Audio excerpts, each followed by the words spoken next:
In logic, we use connectives to connect simple statements and create compound statements.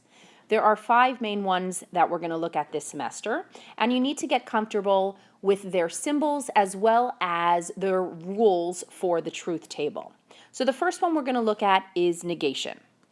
Very simply, we put this little squiggle next to the P, and what negation does is it takes the truth value of your statement and makes it the opposite. So if it's a true statement, putting the squiggle in front of it makes it a false statement. If it's a false statement, putting the squiggle in front of it makes it into a true statement.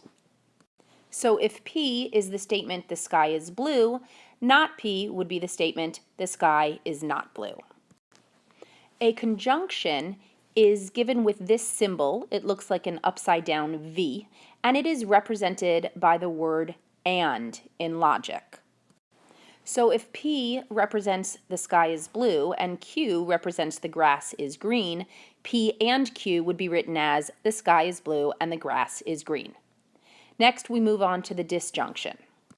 The disjunction is represented by this V that we insert in between the P and Q, and in words, it's represented by the word or. So again, if P is the sky is blue and Q is the grass is green, P or Q would read the sky is blue or the grass is green. Now we have the conditional. The conditional is represented by an arrow, and we use the words if, then.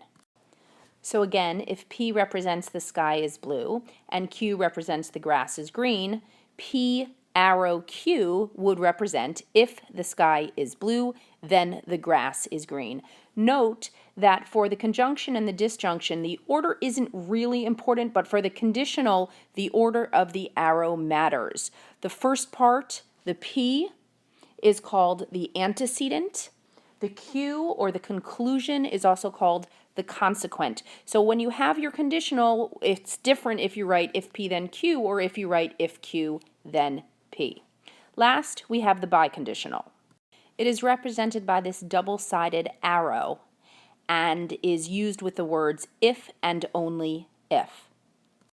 So again, if P is the sky is blue and Q is the grass is green, P double arrow Q would be read as the sky is blue if and only if the grass is green. So once you know all of your symbols, you must learn what their rules are in the truth table. For negation, the rule is easy. All we do is negate the truth value. It changes true to false and false to true. For the conjunction, both P and Q must be true for the statement to be true. That means that if one of them is false, the statement is false. And if they're both false, certainly the statement is false. The rule for the disjunction for or is that at least one must be true for the statement to be true. So you can have a true with a false, you could have a false with a true, or you could have a true with a true and your statement would still be true. For the conditional, the only way to get a false statement is if you have if true, then false. What that means is any other combination is going to be true. And the rule for the biconditional is that both must be the same for the statement to be true. So if they're both true, it's true, and if they're both false, it is true. So let's just go back one more time and take a look at our rules. Negation changes true to false and false to true. That one's easy.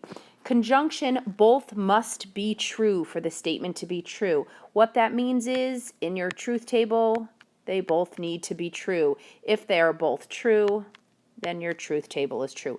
Any of the options, true, false, false, true, or false, false, all of those will result in a false compound statement. For or, at least one must be true, which means you can have two trues, a true and a false and a true. All of those will result in a true statement. But if they are both false, we end up with a false statement. For the conditional, we must have if true, then false in order to get a false statement.